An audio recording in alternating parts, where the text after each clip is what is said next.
much of this is Claire Castro? And how much of this is the armor of Malacanang? So, they leave it to you, yung timpla. Kung paano ko siyang ilalahad sa akin na yon. Pero yung, kung ano yung damdamin ng Pangulo, yun yung ibinibigay sa akin. Ayun. Doon din kami nagkakausap. Okay, so kung medyo maangas ka, medyo may angas din si Presidente.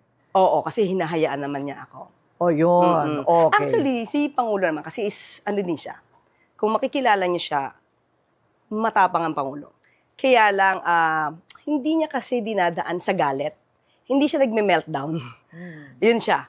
So, nandun pa rin yung sasabi natin breathing, kung paano niya to iti-take sa sarili niya at kung paano niya ilalahad yung gusto niyang sabihin. So, nandoon yung control, ayaw niyang nagagalit, pero may tapang. Yan siya. Personally, would you prefer na mas tumapang siya? Matapang naman siya eh. Matapang naman siya. Hindi lang siguro nakikita ng tao kasi hindi siya pala mura. Hindi siya nagmumura. Kasi hindi naman makikita ang tapang ng tao sa pagbabanta, sa pagmumura, sa paninigaw. Hindi doon makikita ang katapangan ng tao kung paano siya mag-lead at kung paano umaandar ang gobyerno at yung mga tao niya, doon makikita kung magaling kang leader at matapang ka.